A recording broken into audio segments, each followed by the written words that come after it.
del signo invisible, Venezuela, con el tema la multimodalidad y la posfotografía dentro del proceso de elaboración de imágenes para la revista El Signo Invisible, y finalizando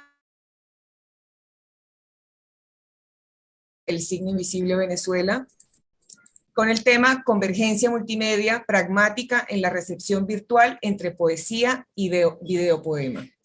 Y cerraremos pues con un espacio para discusión, preguntas y comentarios. Entonces, bueno, a Mónica, ¿le parece bien? ¿Podemos iniciar, compartir pantalla? No, lo que pasa es que nosotros tenemos otra organización y comenzamos con la presentación de la revista. Mil disculpas por ese apunte, ajá. Entonces, no, está bien, está bien. La persona que inicia, porque es importante situar como a la gente en el contexto, pues lo primero es como este trabajo que se ha venido realizando, ¿no? Entonces primero va Luis Manuel, sí, a continuación va Yogo, Bianca, sí, cierro yo, y ese es como el orden que estaba preestablecido. Está muy bien, por supuesto, ustedes se pusieron de acuerdo. Sí, sí, sí. Entonces, tienen la palabra. Gracias, muy amable.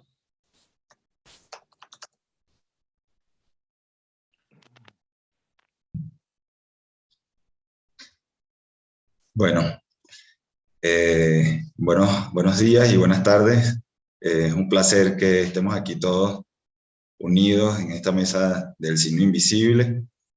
Y mi nombre es Luis Manuel Pimentel y voy a empezar con una presentación de la revista El Signo Invisible, que el anfitrión inhabilitó las funciones. ¿Será que me podrías dar la función para poder compartir la pantalla? Moniquita, ¿tú tienes posibilidad de eso? Voy a intentarlo, porque en otras ocasiones no he... ¿No tienes la oportunidad? No. Que yo tampoco soy host, ni co-host, entonces estoy en eso. No, tampoco. ¿Y cómo estaban haciendo para compartir la otra? Estaban todos los permisos habilitados, no sé si los del comité nos puedan ayudar. Bianca. Andamos sin permiso. Sí, extraño. Bueno, no sé si están programados puntualmente después de las 11:30, como empezamos unos minutos antes. Por favor, esperemos un minuto a ver si me dan respuesta. Sí, claro. Un momento. Está muy bien.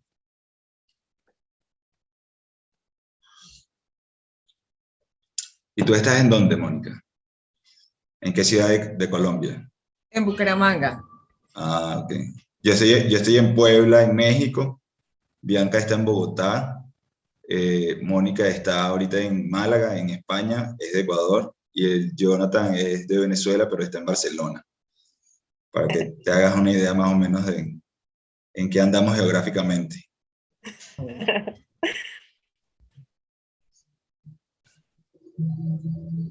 Ya pueden compartir pantalla. Muy bien. Y ya aparecemos en vivo. Bueno, vamos a empezar entonces con esta presentación del signo invisible. Voy a hacer una breve presentación sobre lo que ha sido el signo invisible hasta ahorita, que es esto, ¿no?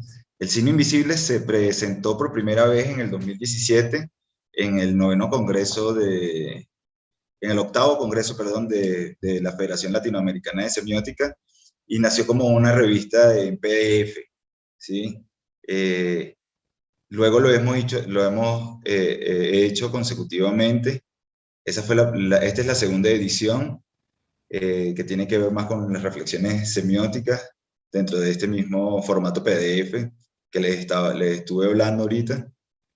Esta sería la tercera edición que hicimos, la portada de la tercera edición que se presentó en el Congreso en Zacatecas en el 2019, que era sobre semióticas visuales, y parte de la filosofía de la revista ha sido como un encuentro de semiótica, ¿no? Pero donde nosotros podemos compartir información general, arte, pensamientos analíticos en torno a la semiótica contemporánea, vinculado al conocimiento de las ciencias sociales y científicas. Sobre todo, una de las ideas que hemos trabajado en la revista ha sido a través del ensayo, ¿no? Donde nosotros y el colaborador tenga la capacidad y la habilidad de expresarse a través de ensayos y tratando como de bajar tal vez las abstracciones tan grandes que se generan en las teorías semióticas y esta vez como generar un acceso a todo público, ¿no? O a todos aquellos que estén interesados en su lectura. Estos son los los índices que hemos trabajado en la primera edición, en la segunda edición, en la tercera edición, ¿sí? De todo ese material que les acabo de mostrar en todos esos índices, llevamos 3 editoriales, 2 homenajes en vida, 3 homenajes en memoria, 4 galerías, 24 ensayos, 4 entrevistas, información general, tenemos 28 informaciones generales repartidas en presentaciones de congresos, publicaciones online, reseñas de congresos, reseñas de libros, de revistas. Hemos publicado en reflexiones de investigadores a más de 12 investigadores activos importantes en Latinoamérica y hemos realizado un taller. A grandes rasgos les cuento esto para que tengamos más o menos una referencia sobre lo que hemos hecho de la revista. Y esta ya es nuestra presentación online, que ya sería como una segunda temporada. Ya la presentamos en julio de este año, con 10 ensayos, entre ensayos y galerías. Y este sería la filosofía, el spot, ¿no? Sobre lo que es sobre lo que es el signo invisible. Creo que no se puede ver ahí. Pero ya les voy a mostrar porque sí me parece.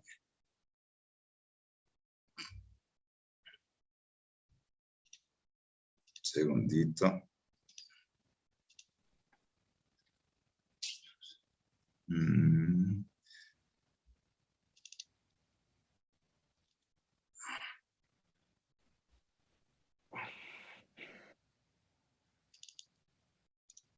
Ahí está.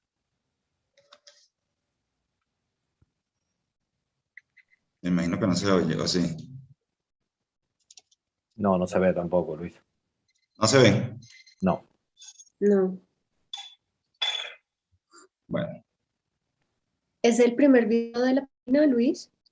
Sí, es el primer videito de la página que está allí. Si quieres yo lo presento. Ya lo tengo. Vale, pues. Dejo de compartir yo. A ver, acá le pongo grande. Confírmenme que lo ven. Sí.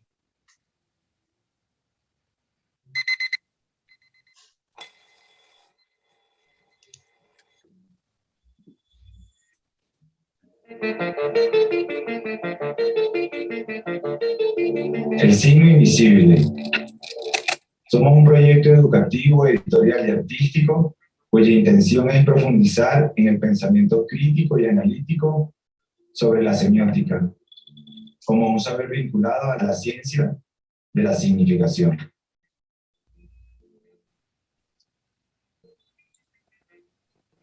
Muchas gracias, Bianca. Y nosotros aquí somos un equipo que estamos integrados por Jonathan, que está presente, por Freddy Parra, por Carlos Millán, y entre las partes de los invisibles, que somos los que estamos haciendo el trabajo, que fungimos como una especie de asesores, ¿no? Editoriales y educativos y artísticos. Pues está Mónica Santillán, está Bianca Suárez, Luis Correa Díaz, Rocco Mangieri, Ariel Gómez, Carlos Flores, ¿no? Este es el equipo en el que nosotros con los que estamos trabajando, y pues es una revista que está abierta para todo público y está también entregada, ¿no? Para todas las personas que quieran participar y es un proyecto que hasta la hora ya lleva más de 2.500 visitas en lo que lleva de vida. Bueno, muchas gracias y era mi breve presentación de la revista.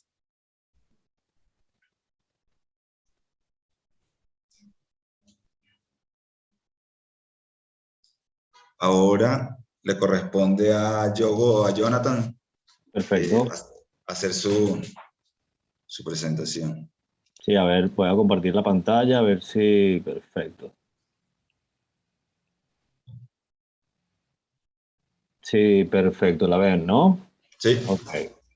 Bueno, básicamente, bueno, muchas gracias, buenas tardes a todas y todos.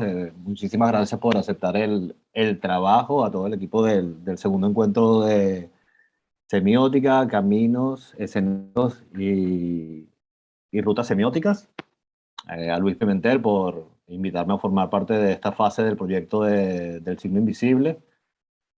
Y comienzo la presentación. Básicamente voy a dar cuenta del proceso creativo para la construcción de las imágenes de las cabeceras de los artículos que aparecen en el signo invisible, partiendo de un análisis del texto, haciéndolo atravesar por distintos inputs. En este sentido, la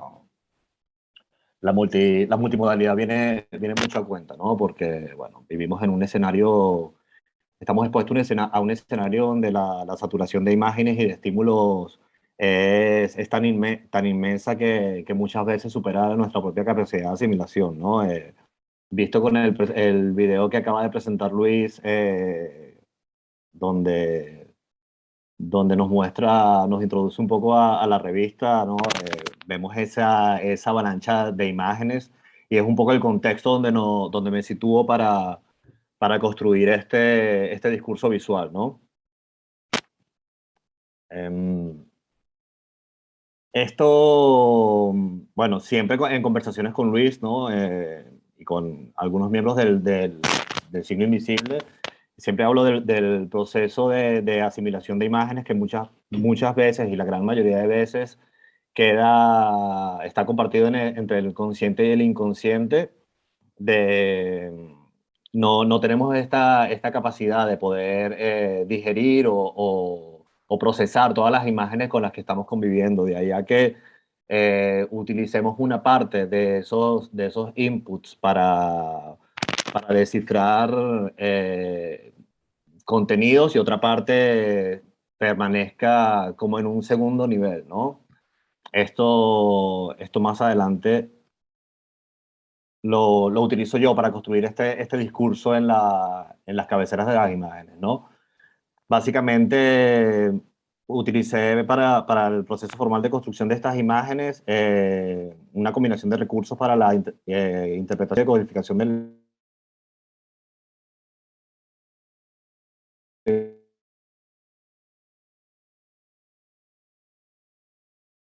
lenguaje por Luis, por distintos lugares, por distintos modos, ¿no?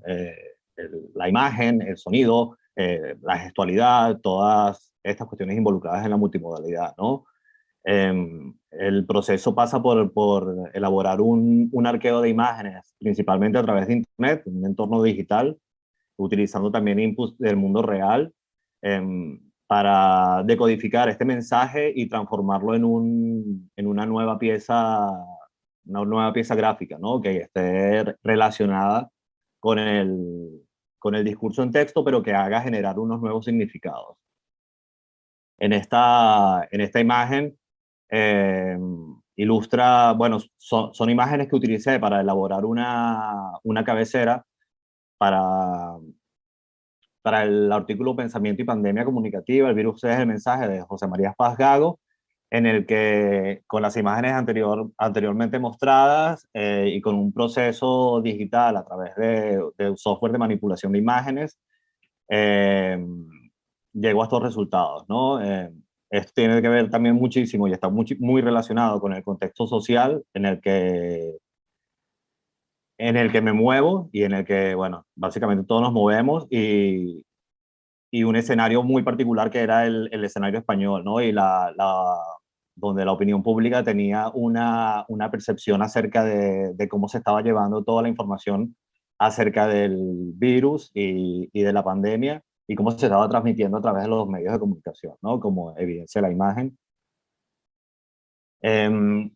Bueno, ahora este proceso, ¿no? de una sociedad cada vez más digitalizada lleva a la par un proceso que genera códigos, ¿no?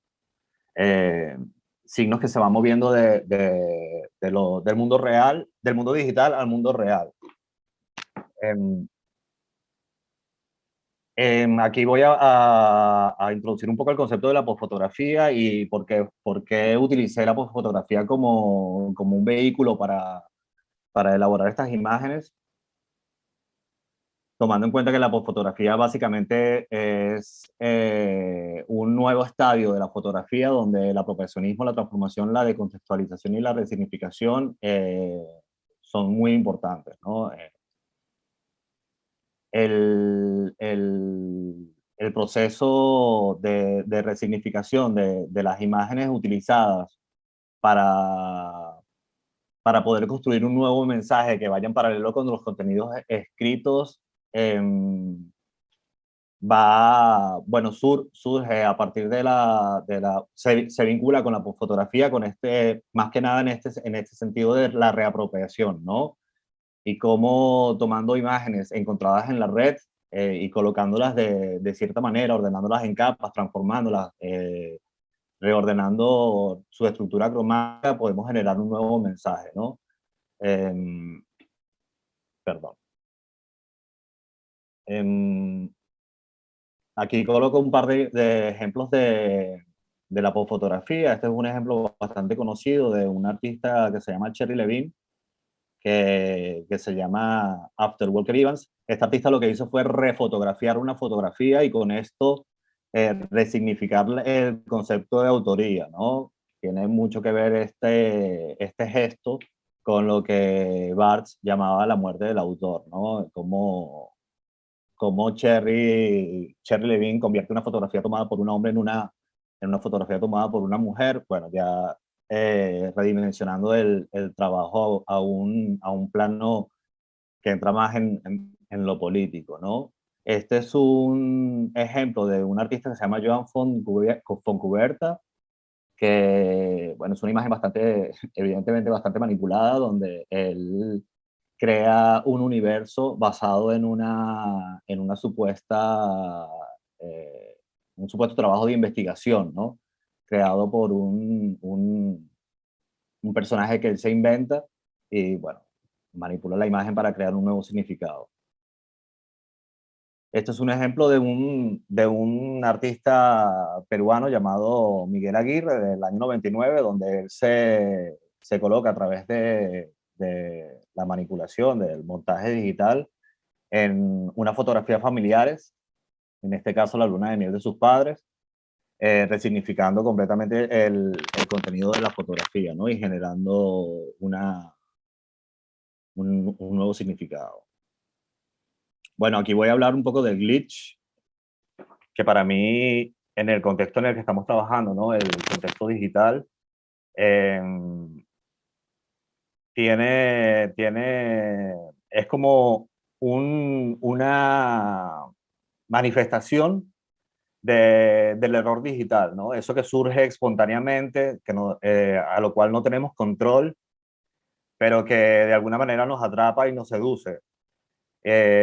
Quizás por lo misterioso, cierta parte de la crítica contemporánea lo vincula con lo que Barthes llamaba también el punctum, que es ese lugar situado en la fotografía que no podemos determinar a ciencia cierta por qué nos atrae, pero funciona como un vortex del cual no podemos salir. El glitch en este sentido lo coloco ya, lo llamo a formar parte de la composición de las imágenes haciendo quizás un guiño a ese lugar indeterminado, a ese lugar que está fuera de nuestro control, que aparece y surge de una manera espontánea, ¿no? Este es un ejemplo del arte glitch, una artista holandesa que se llama Rosa Megman. Básicamente ella somete la imagen a un software digital que la procesa y crea aleatoriamente nuevas interpretaciones de la imagen. Jonathan, Dime. si quieres eso, vamos a ir como consiguiéndoles las conclusiones y o sea, las últimas, las conclusiones a donde llegaste entre todo entre toda esta cosa tan interesante que nos estás mostrando. A ver. Perfecto, sí, vamos cortos de tiempo, ¿no? Sí. Vale, perfecto. Bueno, nada, este es un último ejemplo de los fotomontajes, la fotografía y el glitch, de una imagen que ilustra un artículo de Humberto Eco que aparece en la revista, se llama, bueno, la pieza se llama Sófocles escribió en inglés y el artículo es Semiótica de Internet en el tercer milenio. Bueno, como último voy a terminar con una frase de Artaud, ¿no? que dice que no ha quedado demostrado ni mucho menos que el lenguaje de las palabras sea el mejor posible. En el contexto que nos une, ¿no? Ahora y el tema de la multimodalidad, donde cuestionar el lenguaje como la única manera de comunicación, cuestionar el lenguaje y llevarlo a este entorno multimodal como una manera también de abrir nuevas subjetividades y de encontrar nuevos caminos para la comunicación. Bueno, ya lo tengo listo. Pues ya está. Muchísimas gracias por dejarme explicar este proceso. Espero haber sido lo suficientemente claro y no haber sido tan críptico con esta avalancha informativa. Muchísimas gracias. Muy claro, gracias.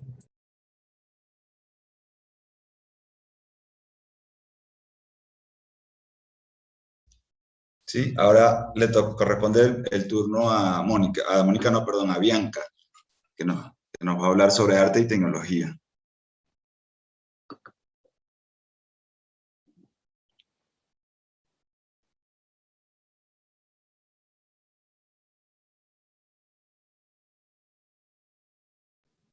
El arte tecnológico es un género de arte que implica prácticas artísticas que utilizan la tecnología como parte del proceso creativo, como nos está mostrando Joe.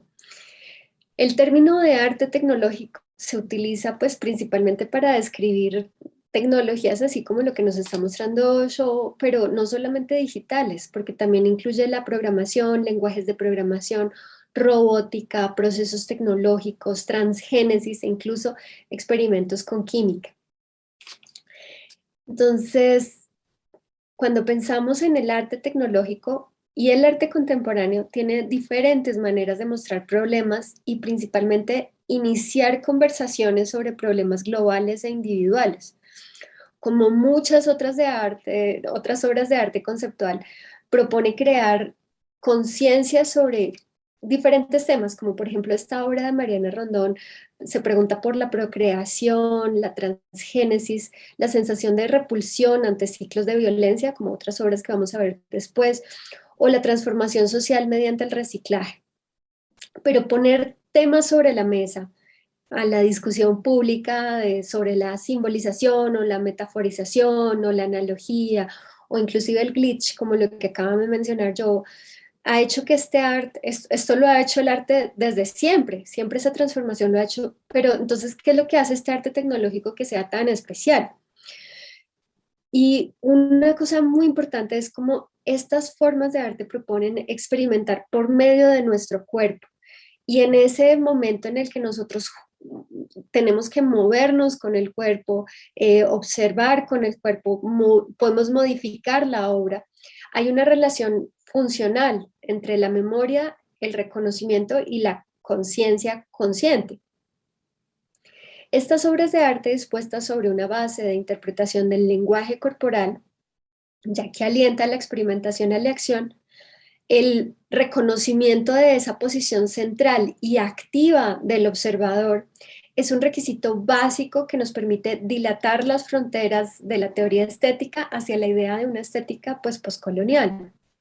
Así, los matices y los rasgos enunciativos de este género artístico muestran una diversidad cultural que formulan modelos para la creación colectiva desde una modelación ideológica.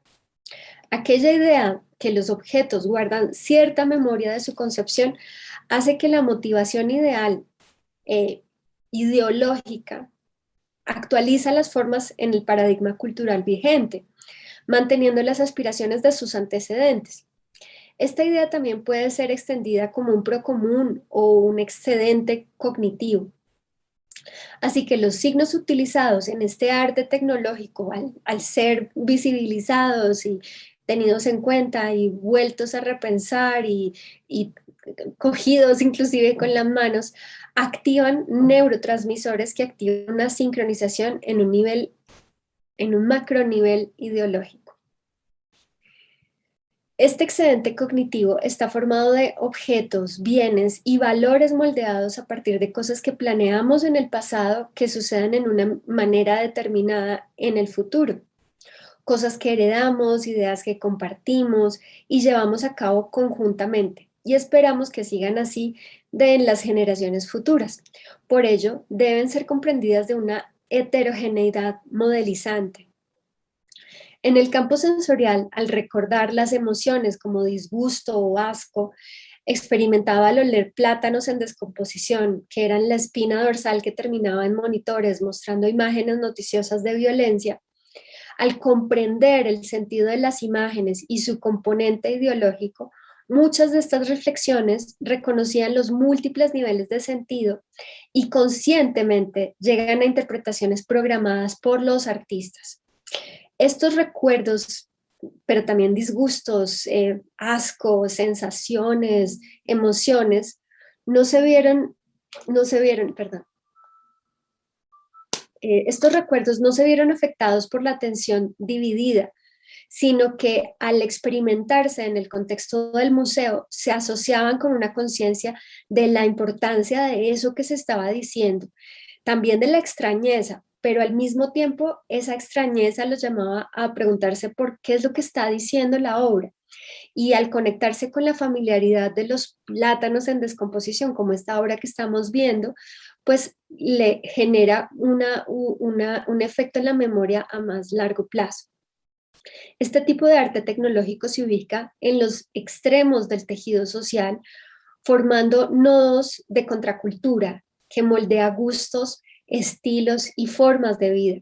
Sus adaptaciones y las adaptaciones de sus instituciones a las necesidades del contexto forma una autonomía, efecto del mismo texto artístico.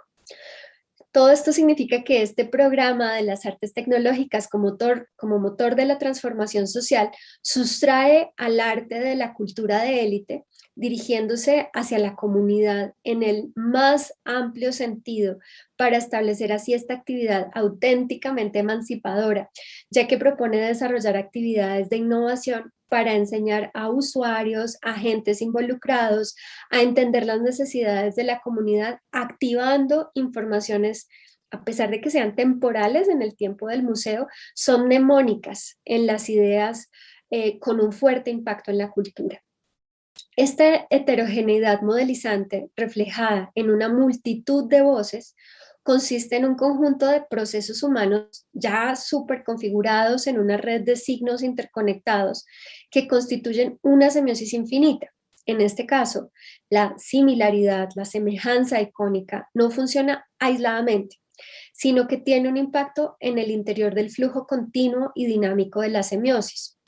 La continuidad entre las cosas cotidianas, en este caso ahora juguetes, integra el conjunto cognitivo humano dentro de un espacio de significación determinado, entendido como semiósfera, el cual le permite no solamente analizar una extravagante cantidad de textos, lenguajes de programación, cables, interacciones, acciones participativas, sino que también se aproxima al problema de un método interdisciplinario. multimodal. Evidentemente, estas obras no son neutras, sino siempre ideológicas. Y lo interesante es cómo esa reutilización de cosas cotidianas se elevan a un macro nivel ideológico. Entonces, esta interfaz utiliza algoritmos que hace coincidir a la audiencia con sus semejanzas y al mismo tiempo con sus diferencias. Porque estoy usando un racimo de plátanos para poner abajo un monitor. Entonces, en esta extrañeza y en la repetición de esa extrañeza, en esa iteración de sentido propuestos por el artista, es en donde se establece el sentido. Entonces, finalmente, en la corporalización de lo ideológico se cumple la función de fijar el sentido en la mente de la audiencia para ofrecer una repetición en la experiencia que se sostiene en el tiempo y en los recuerdos.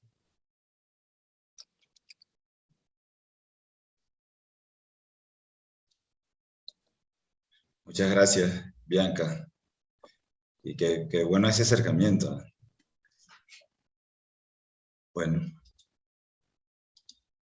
ahora me toca a mí. Sí. No sé si ven.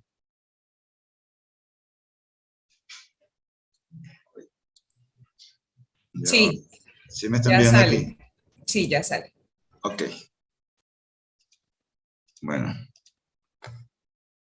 Yo voy a hablar sobre las convergencias multimodales entre poesía y videopoesía. ¿Sí?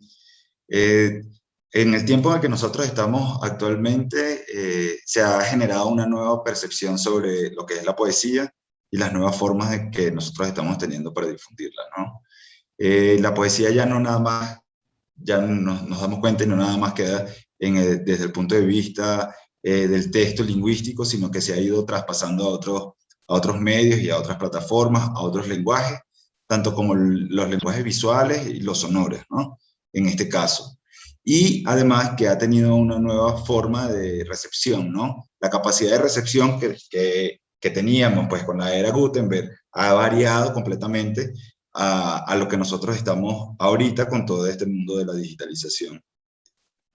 El objetivo general de este trabajo sería analizar los diferentes sistemas semióticos y sus convergencias entre la poesía lírica y el videopoema, a partir de la obra de Óscar Martín Centeno y su poema Descifrando el Silencio.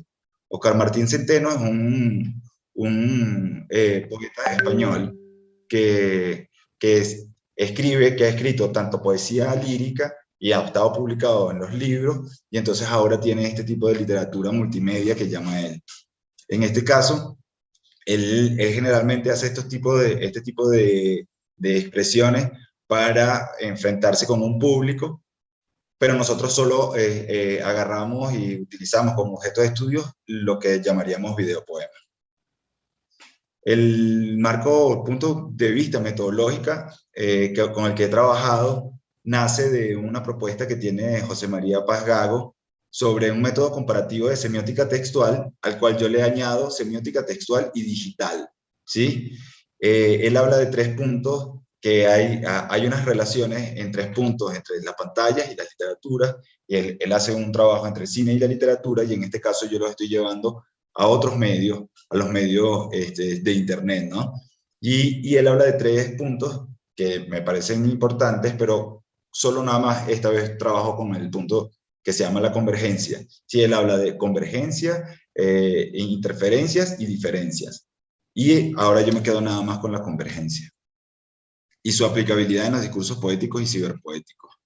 La adaptabilidad de estos discursos se ven como en dos planos, ¿no? Tendríamos lo literario, por una parte, y lo audiovisual por lo otro. Y en lo literario estaría el verso, la metáfora, lo lírico, ¿no? Y en lo audiovisual, las imágenes en movimiento, el tiempo, lo auditivo y lo ficcional.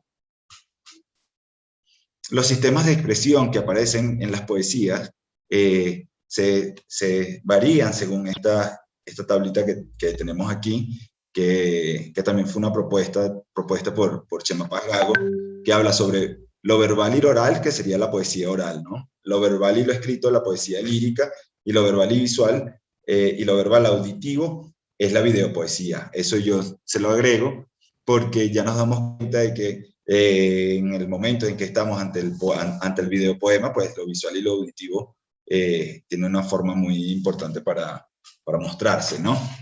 Y el concepto de poesía y el concepto poético ha ampliado en estos tiempos a partir de lo que es la hiperconectividad, la interactividad y la hipercodificación. Esto lo digo porque ahora nosotros, pues a través de nuestros móviles y a través de las pantallas de nuestras computadoras y todos los dispositivos que tengamos, pues hay una mayor interacción por una parte, hay una mayor hiperconectividad también al sitio donde se está generando este tipo de discursos, y hay una hipercodificación porque ya no nada más el poema queda con los textos lingüísticos, como hemos estado acostumbrados, sino que ya le vamos agregando ciertos elementos que le van dando un sentido, como lo diría Humberto Eco, más abierto, ¿no? Una obra un poco más, una obra abierta en el momento en que nosotros estamos viendo ese videopoema. No todos los videopoemas son así, pero hay una tendencia, ¿no? Hacia ese final abierto. La poesía en Internet, pues nos damos cuenta de que los artistas, los poetas y los músicos, los diseñadores, ahora empiezan a crear proyectos interdisciplinares, intratextuales, que evocan una lectura complicada de la palabra, la imagen y el sonido. Porque ya no nada más estamos ante un sistema inmóvil, por decirlo, sino que ya estamos ante otro sistema que se va moviendo y se va convirtiendo en multimodal, precisamente porque la poesía ya está teniendo como una nueva forma de generar. El poeta, artista visual, está construyendo desde su imaginario una nueva manera de encontrar y de evocar y de acercarse además a esos efectos y a esa noción poética, ¿no? Que cada uno de ellos tendrá, ¿no? Y Luis Correa Díaz hace un llamado sobre todo a la poesía latinoamericana que dice que es el llamado a asumir una futuridad ya presente en el arte y en las letras y en toda la sociedad y en la sociedad toda. Este campo es un campo de poesía digital electrónica, poesía en la era de la cibercultura. Hay ahorita muchas manifestaciones que se van dando y que se va ampliando el concepto, que es una cosa que a mí me gusta y me interesa, y sobre todo porque vamos pasando de los signos, ¿sí? De los signos analógicos a los signos digitales, y esta presencia de Internet dentro de la poesía pues nos va llevando a una nueva forma de construir y de recibir, de ver y leer ese poema, porque la multimedialidad pues nos va ayudando con sus múltiples enfoques, ¿no? Sean desde lo textual, sea lo gráfico, lo sonoro, lo animado, pero que está allí como como herramientas, ¿no? Que se van generando y se van yuxtaponiendo en el momento en que se va creando. Oscar Martí Centeno, por ejemplo, que es el poeta del que yo les voy a presentar ahorita este video, dice lo siguiente: las posibilidades que ahora mismo nos abren las nuevas tecnologías hacen que la poesía pueda entrelazarse con otros lenguajes, como la imagen y la música, de una forma totalmente integrada para realizar un espectáculo donde la emoción del poema impregne y dé sensaciones al espectador. Claro, al tener el videopoema, pues ya no está solamente circunscrito a esa frialdad, tal vez, ¿no?, del libro, sino que ya tú vas a envolver a través de otros sentidos a los receptores y eso le va a generar un nuevo proceso de interpretación. Aquí, Descifrando el silencio, este es el poema, pero gráficamente pues se los muestro, pero se los quiero poner rapidito para que pasemos a esta segunda parte ya de las conclusiones.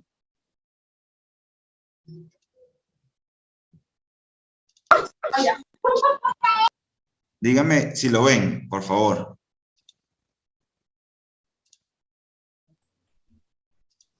Aún no. No se ve nada.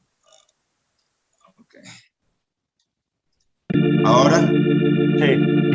Ya, ahora sí.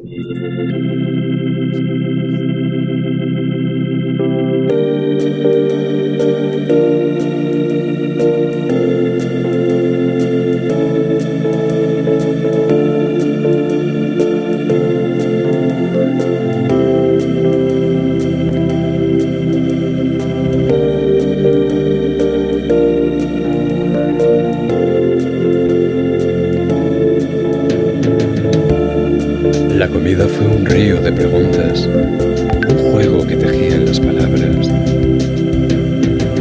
Intentaba buscarte en cada frase, descifrar en los gestos y en las letras las lágrimas secretas del aliento.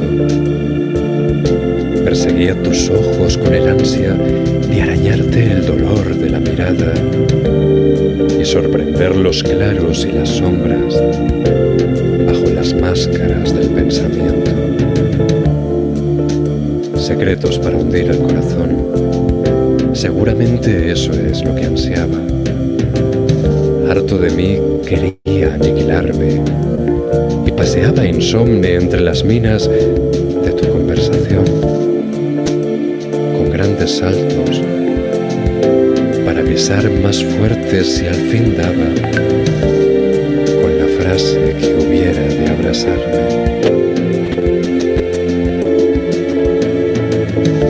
Y llegó, como llegan esas cosas que aparecen a fuerza de buscarlas.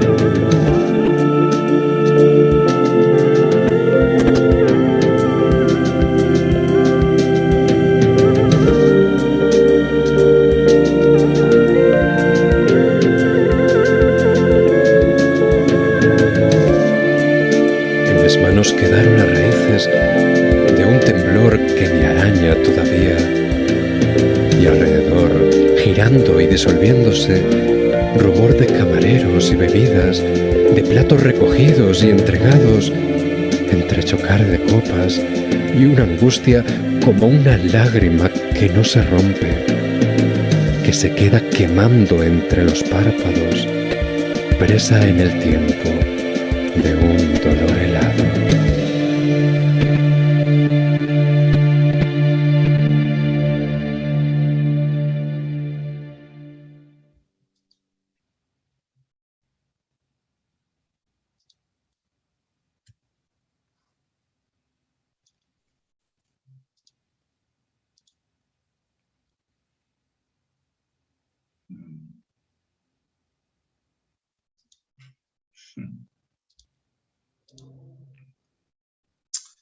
Bueno, hay dos tipos de videopoemas, o hay varios tipos de videopoemas. ¿Me están escuchando? Sí. No. Ok. Hay dos tipos de videopoemas que en este caso yo segmentaría, ¿no?, entre la videopoesía tipográfica, porque el contenido gráfico y visual de las letras y las palabras que vemos allí, y la videopoesía integral que trata sobre narrativa verbal y visual y auditiva, unitaria, ¿sí? Y sobre todo por la influencia de la música que está teniendo allí, porque este poeta no nada más es poeta, sino también es músico. Hay un cuadro, para hablar de esto de la multimodalidad y ir cerrando, hay un cuadro propuesto por Mónica, que a mí me parece muy interesante, cuando ella, de hacer sus estudios teóricos, plantea los distintos tipos de modalidades que hay, por ejemplo, en este caso que yo lo aplico a la videopoesía, ¿no?, que serían lo visual, lo lingüístico, lo espacial y lo auditivo. Entonces, ya la videopoesía lo que nos va a generar a nosotros y lo que nos va a dar es esa multiplicidad de distintos tipos de sistemas que se van generando y se van metiendo en este video, por ejemplo, en la videopoesía, y por ejemplo, con este video que nosotros acabamos de ver, ¿no? Claro, es todo un mundo desde el punto de vista de producción, pero no nos vamos a hablar de eso, sino nada más hemos hablado de la parte receptiva, y este texto de Chema Paz Gago, que me produce cierta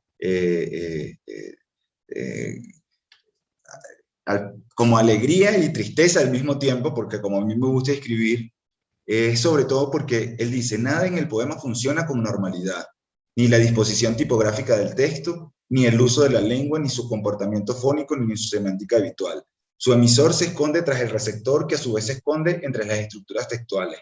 O sea, que es como que la voz del poeta siempre va a estar alejada o siempre va a estar como escondida en algún lugar secreto. Y eso por lo menos poéticamente me fascina, ¿no?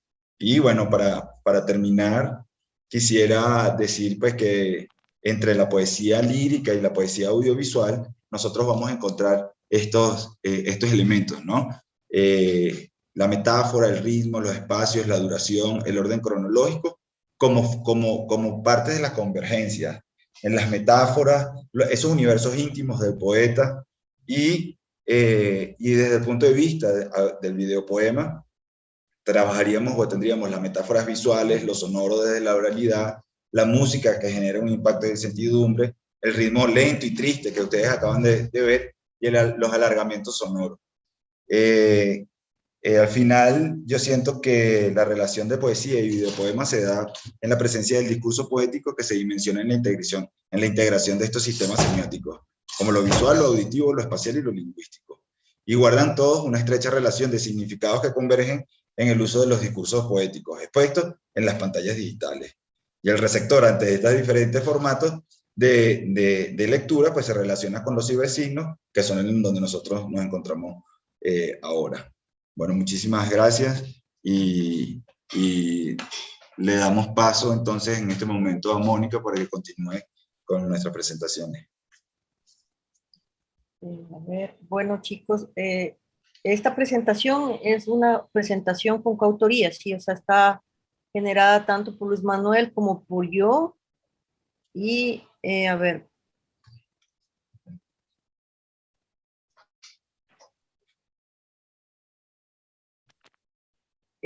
Todavía está, alguien tiene, no tiene nadie, porque me sale, un participante puede compartir a la vez, como si estuviese otra presentación en aire. No. Estás tú presentando. Sí, pero bueno, me aparece eso. ¿Será que no sé, acabemos la presentación? Un participante a la vez, solo anfitrión, es como si no tuviese la opción de compartir. Ah, entonces toca hablar con los de Organización Campus. Entonces aquí. Sí, porque me sale un visto, un participante puede compartir a la vez y no me sale como para opción. Puse opción avanzada, pero igual no. Solo anfitrión. No me deja ni siquiera marcar ninguna opción. Revisa otra vez, por favor. Estoy revisando, pero no me deja cargar. O sea, no me da opción para darle clic y cargarla a la presentación. Voy a escribirle a la persona encargada. A ver. Ah, ya. Por favor. Ya. ¿Sí? Ya, ¿La ven? ya podemos ver, sí. Sí. Ya, perfecto.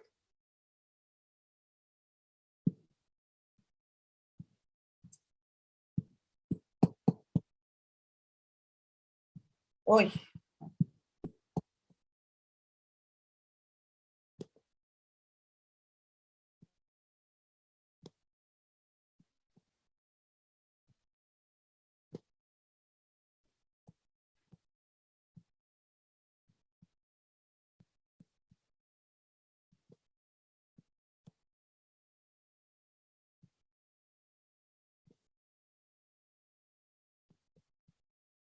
Listo.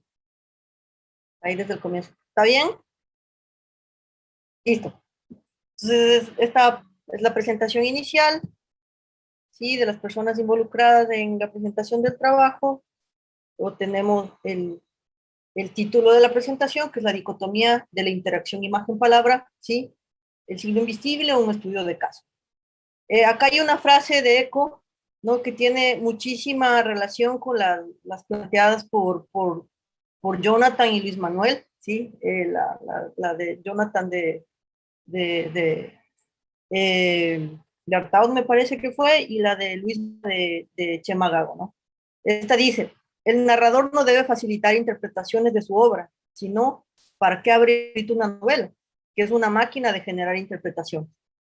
Entonces, habla de toda esa riqueza, ¿no? Que transmite al receptor cualquier tipo de texto, más si se trata de un texto multimodal, ¿no? Que encierra todos los sistemas semióticos, ¿sí?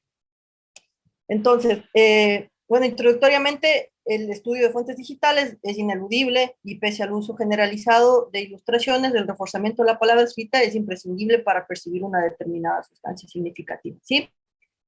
Yo podría resumir esto, me parece muy puntuales, ¿no? Que sintetizan muchísimo del significado, las frases hechas, ¿no?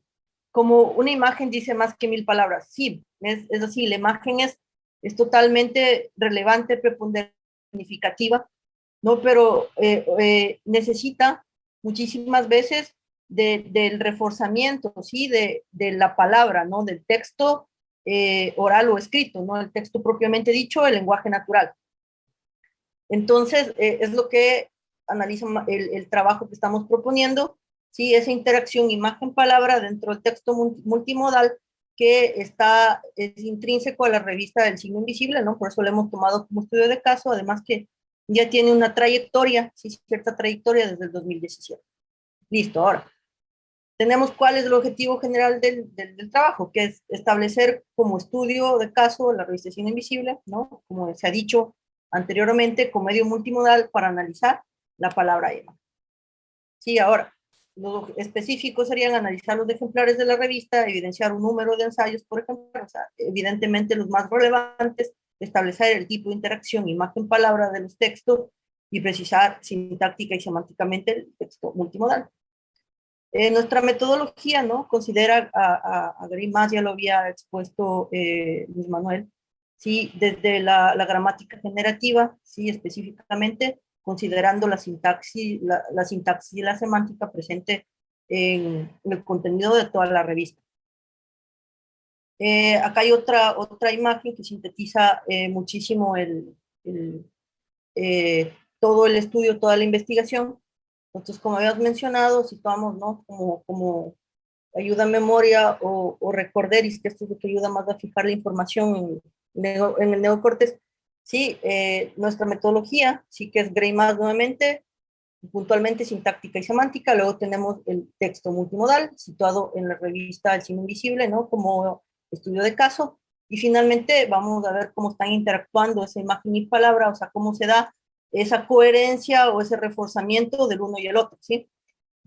Luego, tenemos algo de estudio del arte, no podemos alargarnos mucho y estamos en el tiempo, entonces acá lo que planteamos es que la producción del lenguaje escrito es un ámbito de investigación que habilita el planteamiento de la relación entre sintaxis y semántica y a su vez el de ambas con el discurso, ¿no? Y una frase de Foucault que es súper clásica, que todo texto es un discurso, ¿no? Y es evidente que lo es, no es únicamente hipotética.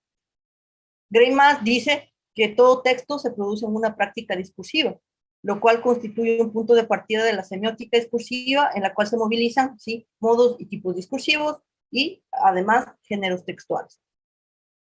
Sí, seguimos. Acá tenemos algo de Hall, sí, de Stuart Hall, sobre la representación, que es un punto también muy importante en todo lo que estamos planteando los cuatro, sí, que es muy básico, sí, entonces podemos decir que para superponer el lenguaje como sistema vivo, ¿no? De lo cual también nos habla Lotman, ¿no? Que dice como que si ese lenguaje de alguna manera no se oxigena, no corre el riesgo de desaparecer, de pasar a ser arcaico, ¿sí? Y lo arcaico, ustedes saben que desaparece, ¿no? Entonces es como el mar muerto, ¿no? Si se estanca, está, no hay forma de vida, ¿sí? Entonces, este sistema vivo se lleva a cabo una representación, que es una producción de sentido a través del lenguaje, ¿sí? El sentido es producido por la práctica, ¿sí? Por el trabajo de la representación. es construido mediante la significación, es decir, por las prácticas que producen dicho sentido. Luego, vamos a la multimodalidad, que es algo que implica el estudio. Sí, es definida como el uso de varios modos semióticos, ¿no? Hay millones de definiciones de multimodalidad, pero esta evidentemente es la más cercana a nuestro trabajo. En el diseño de un evento, producto semiótico, así como la particular forma en la que estos modos se combinan. Entonces, puntualmente, podemos decir, ¿no?, que el texto es multimodal cuando combina dos o más sistemas semióticos, que es lo que hemos hallado a lo largo de todos nuestros trabajos, ¿sí? Ahora tenemos ya el estudio de caso específicamente, ¿no?, situado en la revista, lo cual va a exponer Luis Manuel. Te doy la palabra, Luis Manuel, por favor, continúa. Gracias.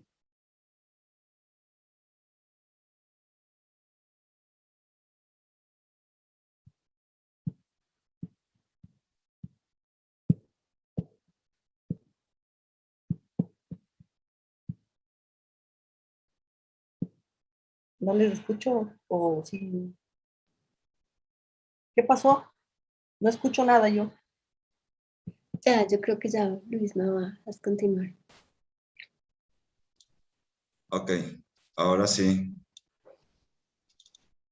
Ah, no, esta no es. Vaya.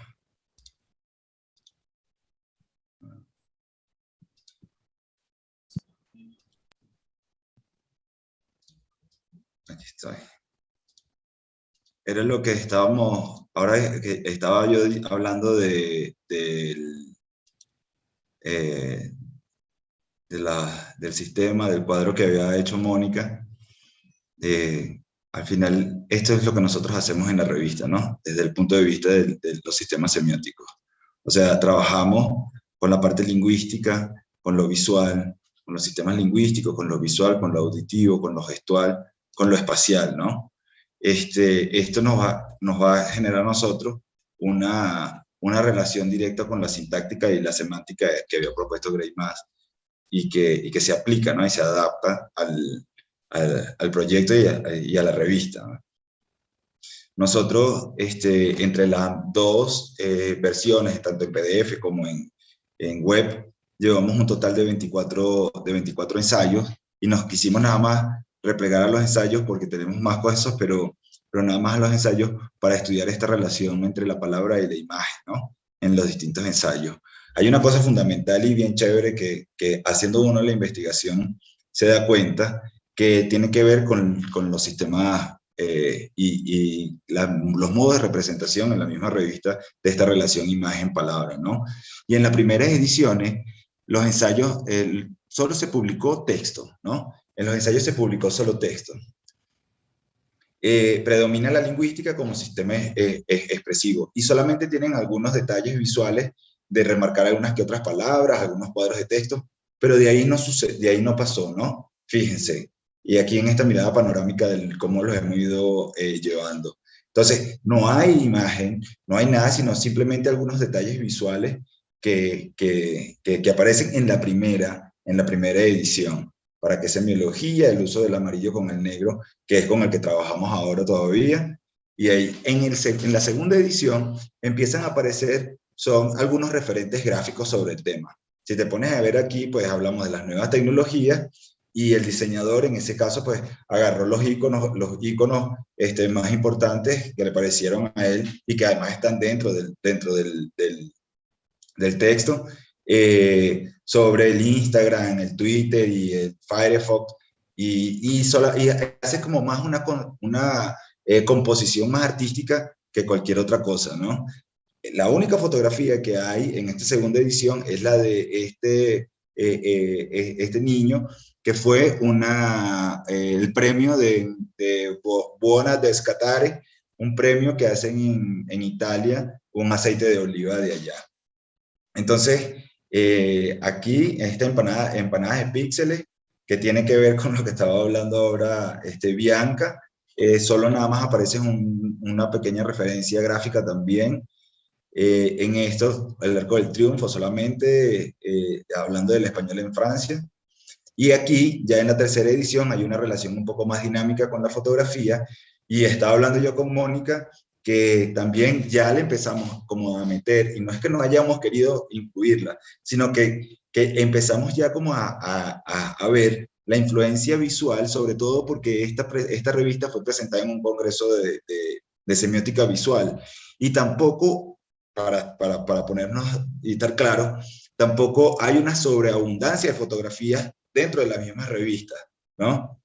Esta porque hablaba sobre el arte callejero en Banksy, y bueno, eran varios ejemplos que se estaban tocando y que yo estaba tocando cuando escribí ese texto, ¿no? Y sobre todo pues por la importancia que tiene Banksy, pero igual sigue siendo una fotografía por texto, ¿no? Si se ponen a ver una fotografía por texto, una fotografía por texto. Aquí más fotografías, porque está haciendo Mónica un análisis sobre Stornaiolo, que es un pintor de Quito, ecuatoriano, y por supuesto, pues ella se está refiriendo a las imágenes, ¿no? Y dentro del texto, y en el texto, pues va esa correlación imagen-palabra, que era lo que estábamos hablando. Este texto habla de Rocky Balboa y de Chávez, como una especie de parodia entre los héroes modernos que hay, y solamente le quería mostrar que agarramos dos imágenes solamente, ¿no? La imagen de Rocky y la imagen de Chávez, como para contraponer ese sentido en el que estaba hablando Victorino Muñoz. Miren, hasta aquí, si hacemos como como si hiciéramos como un paneo, tendríamos casi no hay texto, hay unas referencias gráficas y ahora aparecen las fotografías, ¿no? Pero siempre, y se ha tratado la revista, tanto desde la primera edición hasta esta versión online, siempre la hemos buscado de que tenga como un efecto minimalista también. O sea, que no haya una superabundancia de imágenes, que no haya una superabundancia de eso tampoco, sino que haya algo concreto, que mientras menos, pues, y se dice más, y que se trabaja también de una manera mucho más fluida para la relación en el momento del diseño. Entonces, esa relación de la sintáctica, semántica, los textos multimodales y la integración de la imagen de palabra, nos va a generar a nosotros que sí hay una unidad dentro de la revista y que sí se van cumpliendo con esto de la gramática generativa greymasiana que hablaba Mónica hace un ratito. Ahora, en la versión online se fijan, ¿no? Ya aquí cambia el parámetro de la rigurosidad del PDF y ya es una cuestión un poco más dinámica y que también te va a generar dentro de la misma revista y dentro de los mismos temas en los que tú estás trabajando, por ejemplo, en nuestro tema del Divi, que es como la plataforma que nosotros estamos utilizando, en ese tema, pues tú puedes insertar la imagen, puedes poner que la imagen se rueden, puedes jugar un poco más con con la forma de cómo vayas a editar esa presentación, ¿no? De cada una. Y entonces aquí ya empezamos a ver los trabajos integrados de lo que estaba hablando el Jonathan hace rato en relación a las imágenes y cómo hacía este proceso de fotografía y de inserción entre capas fotográficas para lograr este tipo de efectos, ¿no? Que serían estas imágenes que nosotros vamos viendo allí, ¿no? Y en este caso, por ejemplo, la pertinencia de referencias visuales se centra en la relación de sentido que remite al texto una recreación del contenido, ¿sí? Que va sucediendo en cada uno de nosotros, y en este caso cuando Rocco Mangieri está hablando de las máscaras en el COVID como una especie de nueva, ni siquiera de nueva, sino como una continuidad de las máscaras griegas que habían desde hace tiempo, ¿no? Igual aquí en este ejemplo de Chema Paz Gago que estábamos hablando hace rato, que fue el primer ejemplo que puso Jonathan, sucede lo mismo, ¿no? Y hay también una versatilidad, ¿no? En relación a la lectura tanto del texto como de la imagen dentro de estas propuestas. Entonces, miren, el uso de la pantalla como soporte virtual implica una interacción directa entre varios sistemas semióticos, como lo espacial, lo visual, lo auditivo, lo lingüístico, lo gestual, presentes en el signo invisible. Juntos, estos sistemas semióticos existen dentro de una filosofía gráfica, una estética minimalista, que era lo que yo les decía. Entonces, El signo invisible ha estado y está dentro de la multimodalidad porque nos permite a nosotros generar estos contenidos y que cada contenido va en un sistema semiótico aparte donde se van a confluir y en esa confusión pues estamos haciendo este tipo de análisis, ¿no? La imagen y la palabra, ya para terminar y que ahorita Mónica va a terminar de cerrar, este trabajo es la imagen y la palabra son codependientes, se complementan como una unidad en el signo visible, su relación es coherente. Y se considera el discurso del signo invisible como un medio multimodal, mediador semiótico esencial que interviene decisivamente tanto en la construcción de la identidad del sujeto como en la construcción del acto comunicativo, precisamente porque desde que se fundó y desde que hemos estado trabajando con el signo invisible, esta función educativa es muy importante para nosotros porque nos permite tener como una nueva lectura sobre los fenómenos de comunicación que van sucediendo y también nos permiten tener como una cercanía, ¿no? Con estas personas que están empezando a aprender sobre el mundo de la significación. Y la dicotomía sintáctica semántica surge en la relación palabra-imagen dispuesta en la multimodalidad de los textos. Bueno, Mónica, si quiere dar alguna conclusión de esto. No, Luis, está todo dicho, ya concluiste. Bueno, eran mis conclusiones. Bueno, las conclusiones de ambos, en realidad. Es un trabajo que hemos hecho y que se viene haciendo, no es algo que bueno, vamos a hacerlo, sino estamos desde el 2017 en esto, ¿no? Y en la medida en que va pasando el tiempo, vamos alimentando y la cosa se va poniendo mejor. A tal punto que ya ahorita el 13 de octubre, dentro de la misma plataforma del signo invisible, promocionamos y damos nuestro primer taller sobre antroposemióticas del cuerpo que lo va a dictar el doctor Finol. Ahora Mónica, para cerrar esta mesa, Mónica va a hablar rápidamente de un proyecto de investigación que estamos haciendo y que ella es la coordinadora general del proyecto y ahorita nos lo va a explicar en unos breves minutos. Bueno, nuevamente tomo la palabra, a ver ahora que me pueda compartir.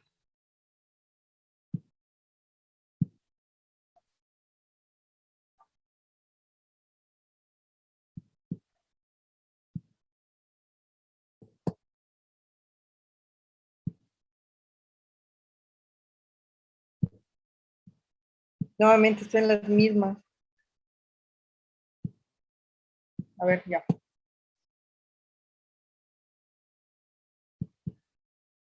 ¿Lo ven? Sí, ya aparece. Perfecto. Listo. Entonces, bueno, como decía Luisma, Noel, este es un proyecto que se ha generado, ¿no? Como parte del colectivo El Signo Invisible, ¿no? Es un proyecto nuevo, es algo que se ha venido madurando, sí, que realmente la idea es que sea un proyecto de vida, ¿no? En el que varia gente, independientemente de ser académicos o no, pueda colaborar, y con eso cumplimos uno de los objetivos, que es un poco como democratizar la educación, democratizar el conocimiento, sí, darle un lenguaje más amigable. Bueno, entonces, continúo. Bueno, tenemos como primer punto la presentación del colectivo. Bueno, estoy yo, como decía Luis Manuel, en la coordinación. Está a su vez él, Bianca y yo, ¿sí? ¿Sobre qué trata el proyecto? Bueno, es un proyecto de análisis del discurso, ¿sí? Es el discurso y la influencia sobre la salud pública y la seguridad ciudadana, que aunque pensásemos que no, tienen una estricta relación, ¿sí? Son totalmente dicotómicos. Y como sistemas, ¿no? Semióticos, dicotómicos, ¿sí? Como semiósfera en tiempos de coronavirus. Listo. Ahora, aquí tengo, como les decía, a mí me encanta como puntualizar esto de manera gráfica, ¿no? Porque tiene esta capacidad de que se genera un mayor entendimiento. Entonces tenemos, claro, nuestra temática es este proyecto de análisis del discurso, ¿no? Surge, ¿no? Desde el signo invisible, ¿no? ¿Qué discurso vamos a analizar? Vamos a analizar el discurso de las cabezas de Estado, de las presidencias, ¿sí? Que tiene estricta relación con la seguridad ciudadana, ¿sí? Ahora, perdón, estoy olvidando un punto importante. Estas cabezas de Estado, ¿no? A su vez, generan un discurso que es reproducido o difundido por los más media o los medios masivos de comunicación, ¿no? Que es la prensa escrita y la prensa digital, ¿no? Que es multimodal. Esto atañe directamente a la cuestión de la seguridad ciudadana y a la salud, ¿sí? Que se genera directamente con el ciudadano, ¿no? Y el ciudadano, a su vez, como ente receptor, ¿no? Tiene una manera de percepción y de generación o reacción, ¿no? Un tipo de reacción sociocultural que se evidencia a través del meme y el graffiti, que sería, entonces, vamos a estudiar 3 puntos, ¿no? El discurso, ¿no? Convencional o de manera oral y escrita, sí, el texto base, ¿no? Y luego, a su vez, esa manifestación de ese discurso a través de los ciudadanos, ¿no? Ese resultado del discurso, ¿no? En los ciudadanos como a través del meme y el grafito. No me pasa el siguiente. Listo. Entonces, introductoriamente, ¿no? Para no alargarnos mucho, ¿no? Tenemos que la relevancia del lenguaje radica en el habla, pero especialmente en la función social, desarrollo emocional y racional relacionado con la conducta. Las emociones aparecen en situaciones que involucren peligro, amenaza, pérdida, novedad, ¿no? En la época de pandemia es la mejor, ¿no? Para evidenciar esta situación. La Constitución de la Organización Mundial de la Salud afirma que el goce más alto, el más alto grado de salud que se puede alcanzar es uno de los derechos fundamentales de todo ser humano, ¿sí? Sin embargo, dependiendo de la percepción, puede surgir una respuesta desadaptativa, un estado indefinido de tristeza, ansiedad o de forma de trastorno en la salud físico y mental, ¿sí? Ante amenazas como la pandemia actual, la política debe generar confianza y cohesión entre los ciudadanos a través de estrategias para lograr esta conexión emocional desde su discurso. La influencia que tiene el lenguaje en la programación mental y otras funciones atribuidas al sistema nervioso, como así son sobre los patrones lingüísticos utilizados que provienen de los discursos, son potenciales e influyen evidentemente en esa salud, ¿sí? Entonces, la relevancia es alta, ya que podría ahorrar para los estados gran parte de su inversión en salud pública y seguridad ciudadana, ¿sí? Determinando la naturaleza de la respuesta como parte de la retórica oficial y cómo este hecho es dicotómica para la salud pública y la seguridad ciudadana, dicho ya.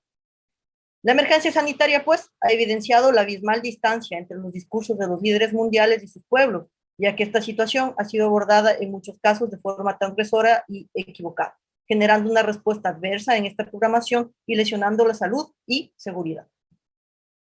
El objetivo del trabajo, pues, es establecer la influencia del discurso sobre la seguridad y salud pública como sistema semiótico, dicotómico y semiótico, para evidenciar la influencia de las emociones negativas en el desarrollo de conductas de riesgo para la salud mental y física y el papel del gobierno y los medios de comunicación en el mismo.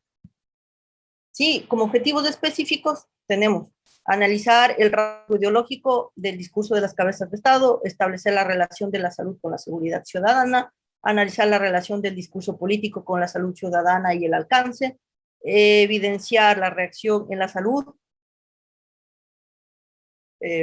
sigo, en la salud ciudadana y el alcance, determinar la semiósfera del discurso político durante pandemia, democratizar el conocimiento, generar un vínculo del signo invisible con la academia y concienciar o generar un criterio respecto al impacto que tiene la información oficial, tanto oficial como informal, ¿no? Es decir, cómo luego esa información oficial se hace chisme y todo es un caos y es el holocausto, ¿no?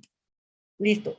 La metodología es un análisis tanto cualitativo como cualitativo. Habiendo ya estudiado un poco Gray más, planteamos el mismo tipo de metodología, ¿no? Desde la gramática generativa.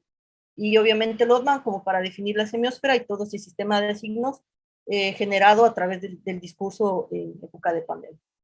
El alcance del proyecto no es un proyecto que no es nacional, no es regional, es un proyecto internacional que abarca algunos países de Latinoamérica como de Europa. ¿Sí? Ahora hablamos de logística. Son los análisis de discursos de Latinoamérica y Europa, así contemplando Ecuador, Colombia, Venezuela, México, Estados Unidos, España, Francia, Italia, Alemania y Rusia. 100 discursos oficiales, más media, publicables por país, aproximadamente 10. 30 discursos ciudadanos publicables, más o menos, 10 memes, entre 10 memes y 10 grafitis, ¿sí? Los plazos, el análisis de discurso de Latinoamérica, bueno, los discursos, es un estudio que se generará en 24 meses. Corresponde como resultado, ¿no? A 2 papers anuales, o sea, o uno semestral, y finalmente el producto final del proyecto como tal es un libro, ¿sí? Un libro generado, o sea, a los 36 meses. La idea sería publicar mínimo unos 1000 ejemplares, ¿no? De unas de 100 a 150 páginas. Y como resultado, evidentemente, tenemos estos, o sea, tangible, ¿no? O entregable, tenemos estos artículos científicos y ese libro. Sí, pero es obviamente como tal la generación de un proyecto colectivista, ¿no? Un proyecto que un poco más tome esto, o sea, se constituye un tipo de proyecto de vida, todos los actores se involucren y puedan generar una súper buena sinergia, ¿sí? Y obviamente la difusión, internacionalización y sobre todo el tema de la democratización, ¿no? Del conocimiento a través del signo invisible. Los ejemplares están aquí y eso es todo lo que les puedo retroalimentar respecto a este trabajo que, como les digo, no está en una etapa gestual, es un proyecto que ha madurado y que viene desde el 2017 pensándose como algo que sea un hecho totalmente representativo. Gracias, chicos. Bueno, Mónica. Gracias. Gracias a las dos Mónicas. Mónica Bretón, ya quedamos ahora en ti. Pues muy interesante la presentación, conocer su revista, las intencionalidades que tienen, me ha llamado muchísimo la atención. También estaré pendiente de ese taller de Finol. Muchísimas gracias. Yo los invito a participar el próximo sábado, donde se van a abordar los temas de la semiótica y los nuevos lenguajes, semiótica, marketing, tecnología y publicidad, movimientos sociales, escenarios emergentes, semiótica y cine, decolonialidad y etnografía, semiótica y educación, perspectivas múltiples de la semiótica de Peirce, entre otros. Bueno, muchas gracias por la invitación. Antes de cerrar, un brindis. Claro. Tu brindis bueno, salud. Salud. Salud. Salud. Muchas gracias también, Mónica Bretón y Mónica Yogo, Bianca también, que tuvo que salir porque va a otra mesa de trabajo, a otra sala. Y bueno, agradecerles también a ustedes por la colaboración y por todo este despliegue que han tenido todos estos días del Congreso, que ha sido también un trabajo bien interesante y creo que está quedando como un buen registro para la memoria semiótica latinoamericana y del mundo, porque he visto que hay gente de muchas partes del mundo que se va a terminar de evidenciar en el libro que ya van a sacar y que ayuda, ¿no?, a construir esta nueva camada, ¿no?, de jóvenes y no tan jóvenes estudiosos de la semiótica, ¿no?, y de los estudios de las ciencias de la significación. A mí me gustaría añadir algo así como que durante la ponencia, ¿no?, miro por la ventana y claro, veo ahí un tío Sam que dice, I want you here, you are an artist. Y me acuerdo inmediatamente de la ponencia de yo tomo la foto y la hago llegar, ¿no? Porque digo, o sea, es una locura, porque, o sea, a mí la riqueza de todo este tipo de diálogo, o sea, me parece que es llevarlo siempre, trasladarlo a la praxis, ¿no?